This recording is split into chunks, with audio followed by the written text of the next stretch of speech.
নমস্কাৰ বন্ধু, আপোনালোকে চাবলৈ আৰম্ভ কৰিছে নৰ্থ ইষ্ট ভিউৰ ষ্টুডিঅ' মই শৰৎ জ্ঞান আৰু লৈ আহিছো এক গুৰুত্বপূৰ্ণ খবৰ। ৰমেন্দ্ৰনাথ কলিতা অৰ্থাৎ ৰমেন্দ্ৰনাথ কলিতাৰ যি বিধায়ক ৰমেন্দ্ৰনাথ কলিতা সেই তেখেতৰ যি সমষ্টিৰ পথৰ দুৰৱস্থাৰ যি 5 বছৰ শাসন অৰ্থাৎ 2026 বিধানসভা নিৰ্বাচন আৰু 2021 বিধানসভা নিৰ্বাচনত জয় হোৱাৰ পিছতেই শপত গ্ৰহণ লোৱাৰ সময়ত কৈছিলে ৰাইজৰ কাৰণে কাম কৰিম বুলি, কিন্তু এইগৰাকী ৰমেন্দ্ৰনাথ কলিতাৰ যিগৰাকী তেখেতৰ যি বিধায়ক তেখেতৰ যি সমষ্টি সেই সমষ্টিৰ পথৰ দুৰৱস্থা দেখিলে আপোনালোকৰো বেয়া লাগিব। মোৰ বেক সাইডে আপোনালোকে স্ক্ৰিনত দেখিবলৈ পাইছে, এয়া হৈছে ৰমেন্দ্ৰনাথ কলিতাৰ যি বিধায়ক ৰমেন্দ্ৰনাথ কলিতাৰ তেখেতৰ সমষ্টিৰ এটা পথৰ অৱস্থা, আৰু সেই অৱস্থা যি সেইফালদি হয়তো গৰু যাবলৈ হয়তো বেয়া পাব, মানুহ যাবলৈ হয়তো টান পায়, কিন্তু গৰু যাবলৈ বেয়া পাব। যেতিয়া তাত এজাক বৰষুণ হয় এই মহানন্দ তামুলী নামৰ এই পথছোৱা, সেইখিনি সময়ত যেতিয়া বৰষুণ হয় সেই বৰষুণৰ পিছত এই পথছোৱাৰে কিন্তু মানুহ অহা যোৱা কৰিব নোৱাৰে। বহুবাৰ সেইসকল লোকে সেইগৰাকী বিধায়কক লগ কৰিছিলে, বিধায়কক কাগজ দিছিলে, কিন্তু বিধায়কগৰাকীয়ে বাৰে বাৰে প্ৰতিশ্ৰুতি দিয়ে যে এই পথছোৱা আমি সোনকালে নিৰ্মাণ কৰি দিম, কিন্তু আজিলৈকে সেই পথছোৱা নিৰ্মাণ হোৱা দেখিবলৈ পোৱা নগ'লে। আমি ফুল প্লেটৰ মাধ্যমত সমগ্ৰ খবৰ জনাবলৈ চেষ্টা কৰিছো।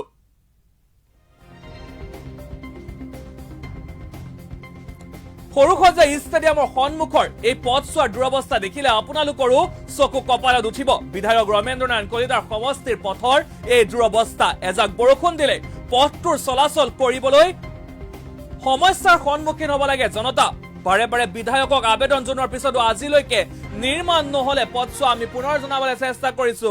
সৰুসজাই ষ্টেডিয়ামৰ সন্মুখৰ এটি পথৰ দুৰৱস্থা, আচলতে পথ বুলি ক'লে হয়তো ভুল হ'ব, যিহেতুকে নেশ্যনেল হাইৱে আৰু সেই নেশ্যনেল হাইৱেৰ লগতে অৱস্থিত এই মহানন্দ তামুলী ৰংমন নগৰ পথছোৱা, কিন্তু আচলতে পথ বুলি ক'লে এইফালদি মানুহ অহা যোৱা কৰিব পৰা অৱস্থা একেবাৰে শোচনীয় বুলি ক'ব লাগিব। আৰু বিধায়ক ৰমেন্দ্ৰনাথ কলিতাৰ সমষ্টিৰ পথৰ এই দুৰৱস্থা, যি সময়ত উন্নয়নৰ কথা কয়, স্মাৰ্ট চিটিৰ কথা কয়, উন্নয়নৰ ফটা ঢোল কোবাই থাকে, সেই সময়তে এয়া হৈছে বৰ্তমানৰ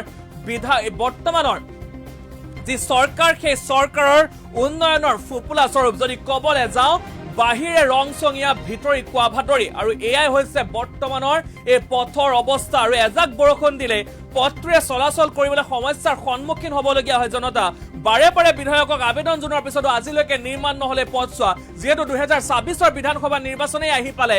2021 নিৰ্বাচনে এগৰাকী বিধায়ক জয়ী হৈছিলে, জয়ী হোৱাৰ পিছতো কিন্তু 2026লৈকে এই পথছোৱা নিৰ্মাণ কৰি দিব নোৱাৰিলে। আমি দৃশ্যাংশ আমি আপোনালোকক দেখুৱাইছো কেনেধৰণৰ অৱস্থা এই পথছোৱা, আপোনালোকে নিজে ভাবক, নিজে কল্পনা কৰক কিমান বেয়া অৱস্থা এই পথছোৱা। আৰু এয়া কোনো ভিতৰুৱা অঞ্চলৰ নহয়, এয়া কোনো গাঁৱৰ নহয়, এয়া হৈছে খুদ যি নেশ্যনেল হাইৱে অৰ্থাৎ ৰাষ্ট্ৰীয় ঘাইপথৰ ওচৰৰ এটা পথ, যিটো পথছোৱাৰ নাম হৈছে মহানন্দ তামুলী পথ ৰংমন নগৰ। আৰু এই পথছোৱাৰ যি অৱস্থা, সেই অৱস্থা আপোনালোকে দেখিলে আপোনালোকৰো বেয়া লাগিব, কাৰণ এই ৰাস্তাটোৰে মানুহ অহা যোৱা কৰিব লগা হৈছে।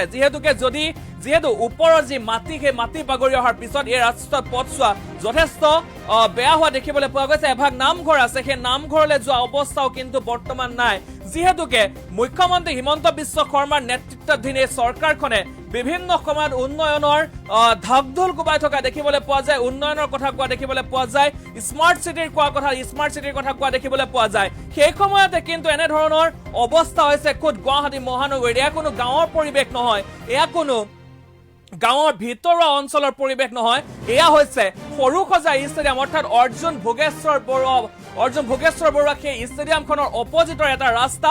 আৰু সেই ৰাস্তাটোৰ যি অৱস্থা, সেই আমি অৱস্থা আপোনালোকক দেখাইছো মহানন্দ তামুলী পথ ৰংমন নগৰ, এয়া গুৱাহাটীৰ এটা পথৰ অৱস্থা। আমি দৃশ্যাংশ আমি আপোনালোকক দেখুৱাই আছো কিমান বেয়া অৱস্থা সেই ৰাস্তাটোৰ, আপোনালোকে নিজে কল্পনা কৰক। যি সময়ত উন্নয়নৰ কথা কয় সেই সময়ত কিন্তু এনেধৰণৰ অৱস্থা দেখিবলৈ পোৱা গৈছে। আমি দৃশ্যাংশ আমি আপোনালোকক দেখুৱাব বিচাৰিছো, আৰু দৃশ্যাংশৰ লগতে কিন্তু মন্তব্য আছে, আমি সেই মন্তব্যখিনিও আপোনালোকক শুনাই ল'ব বিচাৰিছো, যিহেতুকে বহু লোকৰ ক্ষোভ আছে সেই ৰাস্তাটোক লৈ। বহুবাৰ আবেদন কৰিছিলে, বহুবাৰ চৰকাৰক জনাইছিলে, কিন্তু তাৰ পিছতো কোনো ফলপ্ৰসূ হোৱা নাই। কিছু মন্তব্য আছে, মই শুনাই ল'ব বিচাৰিছো।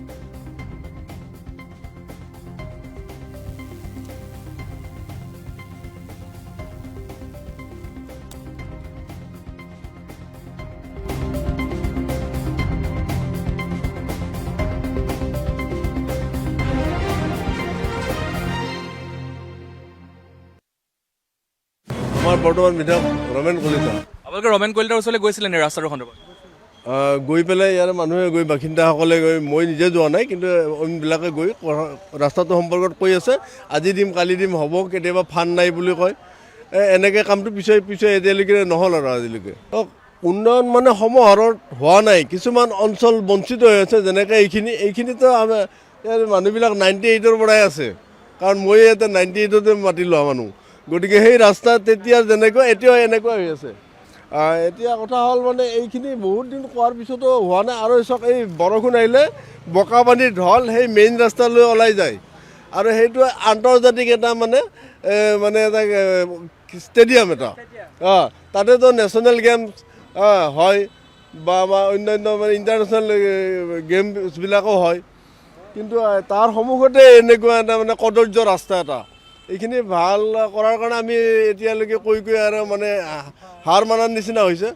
হয়তো বিজেপি চৰকাৰৰ আমি কোনো লগা ভগা মানুহ নহয় আৰু সাধাৰণ অৱসৰপ্ৰাপ্ত কৰ্মচাৰী আমি, গতিকে এইটো কৰি দিলে ভাল পাওঁ। আৰু কি ক'ম মানে, আমি মোটামুটি 8বাৰ 9বাৰমান গ'লোঁ কাউন্সিলৰৰ তাত।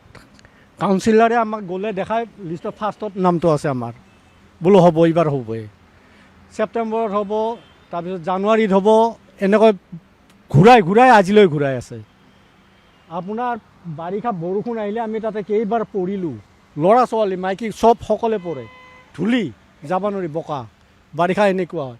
এইখন ষ্টেডিয়ামখনৰ পৰা কিমান মিটাৰ, মোটামুটি আপোনাৰ ফ্ৰণ্টতে 30 কিলোমিটাৰ 30 মিটাৰ ছাইডৰ ৰাস্তা যদি এয়ে হয়, বিজেপি চৰকাৰে কি উন্নয়নৰ ঢোল-ঢাল বজাই আছে। গতিকে বিশেষ ক'বলৈ আৰু বিজেপি চৰকাৰ বাকী নাই, কি ক'ম আৰু। গতিকে ৰাস্তাখিনি যদি আমাৰ কৰি দিয়ে, বনাই দিয়ক, আৰু বেছি নহয়, আমাৰ 70 মিটাৰ ৰাস্তা, এইখিনি ৰাস্তাও যদি নিদিয়ে তেতিয়াহ'লে আৰু চৰকাৰক কি দোষ দিম। ভাগৰি পৰিছোঁ। MLA তাত কিমানবাৰ গ'লোঁ আমি, ৰাইজ আকাৰে গৈছোঁ, কাউন্সিলৰ তাত, MLA তাত, এতিয়া CMৰ তাত বাকী আছে, কিন্তু CMৰ তাতো আপোনাৰ 2-এজনে ভোট কৰি এপ্লিকেশ্যন কৰিছে আমাৰ ইয়াৰে। গতিকে সেই নেশ্যনেলত কি কৰে এতিয়া চৰকাৰে, আপোনালোকৰ থৈ দিয়ে অলপ যোগাযোগ হ'লে ভাল হয়। এইটো চাই, যেতিয়া ষ্টেডিয়াম 2007 হৈছিল, তাৰ পৰা বহুত কেইখন ইণ্টাৰনেশ্যনেল খেলা হৈ গ'ল, বাহিৰা ষ্টেটৰ পৰাও বহুত মানুহ আহিল, আনকি হিমা দাসে মোৰ ঘৰতে আছিল, 2 মাহ থাকি তেওঁ এতিয়া হিমা দাস ডাঙৰ মানুহ হৈ গ'ল, তেওঁৰ ৰাস্তা ঘাট ঘৰ চৰ চব বনাই দিলে।